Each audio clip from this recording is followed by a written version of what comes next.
காவேரி வந்து இந்த மாதிரி விஜய் வந்து டைவர்ஸ் பேப்பரில் சைன் வாங்குற மாதிரி வந்து நினச்சி பார்க்குறாங்க. அதே மாதிரி விஜய் வந்து இந்த மாதிரி காவேரி எம்டி போஸ்ட்டை ஏற்றுக்கிற மாதிரி வந்து நினச்சி பார்க்குறாரு. 2 பேருமே ஒருத்தர் நினச்சி பார்த்துட்ருக்காங்க. ஆனால் வந்து உண்மை வந்து வேறு மாதிரி இருக்குது. இங்கே வந்து காவேரி வந்து யோசனை பண்ணிகிட்டே இருக்காங்க. எப்படி விஜய் வந்து நம்மக்கிட்ட டைவர்ஸ் பேப்பரில் சைன் வாங்கிடுவார், அதனால் நம்ம இங்கே இருக்கக்கூடாது அப்படின்னு சொல்லிட்டு யோசிக்கிறாங்க.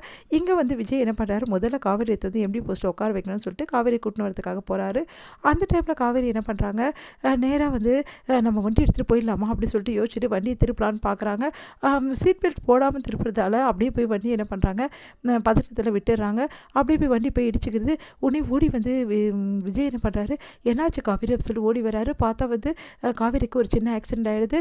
ஐயோ இப்படி ஆகிடுதுன்னு சொல்லிட்டு எல்லாருமே ஓடி வராங்க. அங்கே இருக்கிறவங்க எல்லாருமே ஓடி என்னாச்சு சார்னாங்க.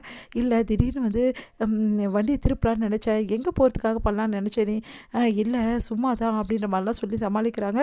சரி என்ன ஆச்சு அப்படின்னு சொல்லிட்டு நெத்தியில் போய் பார்க்குறாரு. நெத்திலிருந்து ரத்தமாக ஊற்றுது. அதை பார்த்து விஜய் ரொம்ப பயந்து போகிறாரு. என்னாச்சு காவேரி உனக்கு அப்படின்னு சொல்லிட்டு அப்படியே வந்து பதறி போயிட்டு காவேரி வந்து பார்க்குறாரு. காவேரி உனக்கு ஒன்றும் இல்லை, கவலைப்படாத, என்ன ஃபஸ்ட் எய்ட் பண்ணலாம் அப்படின்னு சொல்லிட்டு ஃபஸ்ட் எய்ட் இல்லைங்க எனக்கு ரொம்ப டயர்டாக இருக்குது, டாக்டர்கிட்ட போகலாம் அப்படின்றாங்க. அதன்படி வந்து காவேரி ஹாஸ்பிட்டலில் கூட்டின்னு போகிறாரு விஜய்.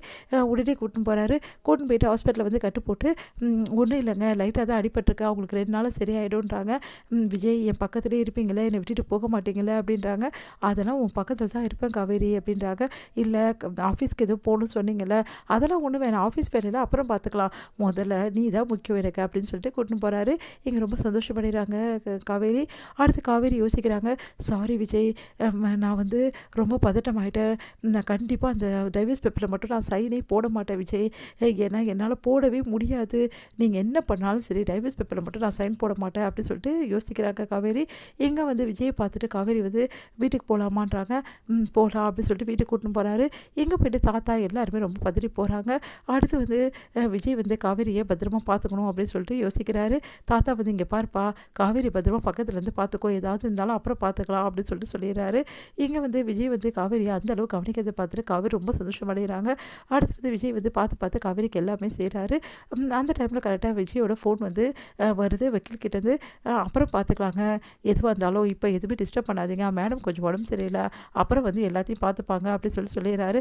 அப்பாடா இந்த பிரச்சனை இப்போ ஒழிஞ்சது, இதுக்கப்புறம் சைன் போடுறது தள்ளி போகுது, கூடிய சீக்கிரம் விஜய்க்கும் நம்மளுக்கும் இந்த சைன் பிரச்சனையும் இருக்கக்கூடாது, எப்படி நம்ம சைன் போட்டு கொடுக்கக்கூடாது, விஜய் விட்டு என்னால் பிரியவே முடியாது அப்படின்னு சொல்லிட்டு காவேரி யோசிக்கிறாங்க.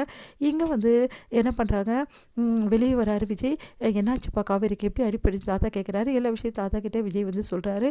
காவேரி ரொம்ப பதட்டமாக இருந்த தாத்தா, இன்றைக்கி எப்படியாவது எப்படி சீட்டில் உட்கார வைக்கலாம்னு நினச்சி இந்த மாதிரி ஆயிடுச்சு அப்படின்னு சொல்லிட்டு விஜய் டென்ஷன் ஆயிடுறாரு.